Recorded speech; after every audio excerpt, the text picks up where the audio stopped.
Help support our coverage through Amazon Prime. Get free music with Prime Music, TV, movies, and documentaries with Prime Video, and free games with Prime Gaming. For this and a whole lot more, go to PLUGHITZlive.com/prime. Anyway, we have our next guest here. Hello. Good afternoon. Good afternoon. How are you doing today? I am well. I'm well. My name is Miles Flammenbaum. I'm CEO of Actasys. All right. And what do you guys do? So, the best way of describing it is to think about vehicles these days and how they're becoming more sophisticated. And a lot of that advanced driving systems comes from sensors like LiDARs or cameras or infrared cameras, ultimately, helping the car to perform driving functions without driver input. And it's much akin to the car having glasses like I'm wearing right now. And what happens when those glasses get dirty or if they get wet and you can't see? Well, that system can fail. And so we are commercializing a sensor cleaning system for vehicles as well as other industrial type camera systems in order to maintain the safety and operation of the vehicle. Okay. So it's all about keeping the sensors essentially unobstructed, Exactly. so that we don't lose fidelity. And if you're dealing with computer vision or something like that, you could hit somebody or lose control of the vehicle or go out of your lane or whatever it may be. Yeah. But cleaning something with a system is complicated to begin with. Imagine doing it on a car that's driving 60 miles an hour. Mm-hmm. So it's a challenge, but there's both an operational feature to it and clearly a safety feature to it as well. Yeah, for sure. So that totally makes sense. So how do you accomplish this? My camera has unfortunately decided that it wants to give up the ghost. I see that. Well, maybe what I'll try and do is describe it. The challenge with cleaning a sensor on a vehicle is first of all, these sensors are sensitive. They're very expensive, and they're not something that you can use a wiper on, right? You can't really touch it, and wipers leave streaks and things like that. So the challenge becomes, how do you remove things from the lens without touching it, and doing so in a cost-effective and space-effective manner. We have a system that consists of actuator cartridges, and these are small, flat. They're almost wafer thickness, but when you apply an electrical signal, it's able to generate a very strong jet of air without the need for a compressor or a pump or a fan. Okay. So it's something that can be easily integrated near the sensor, blow a strong jet of air onto that sensor lens and clear whatever is on it. Okay. And there's sort of two parts to the system. One is those cartridges I described, and there's an electronic brain.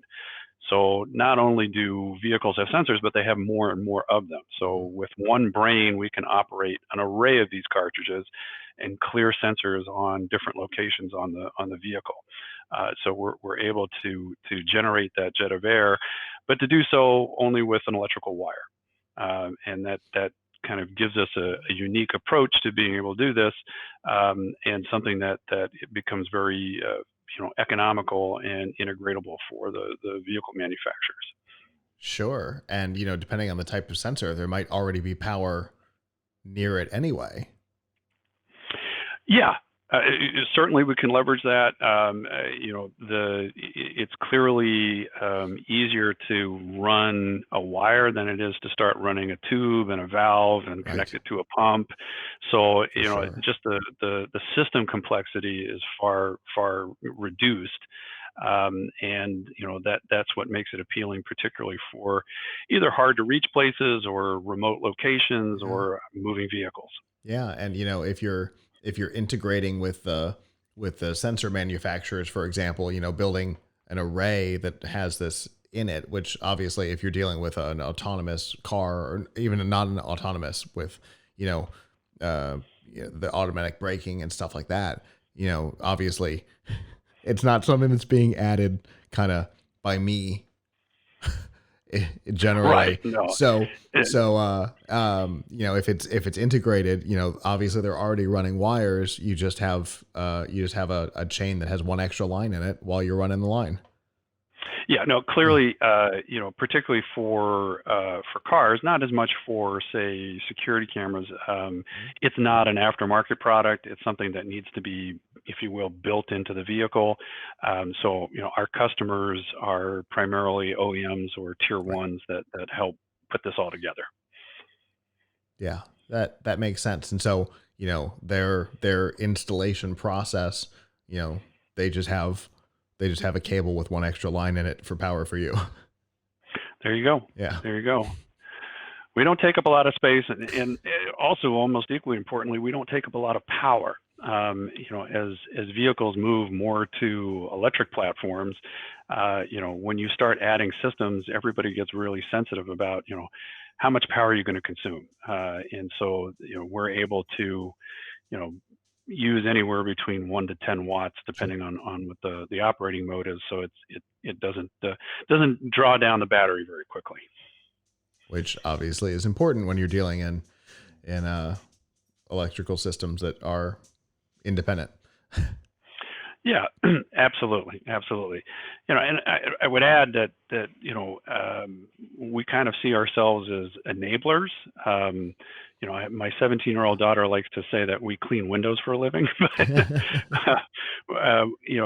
when you have all of these new capabilities and new technologies being deployed on vehicles to sort of get to that next level of what will be the new frontier in transportation, we enable that.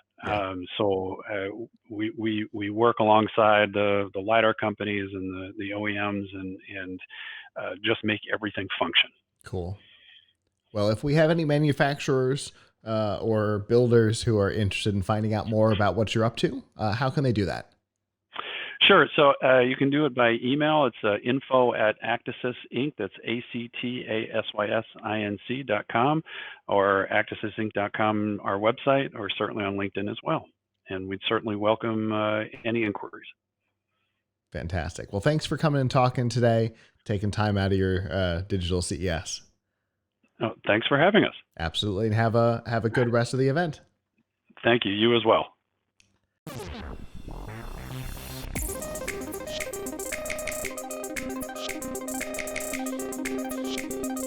I hope you enjoyed that interview, and if you did, make sure you check out some of the more than 100 interviews we conducted during the virtual CES 2021 coverage.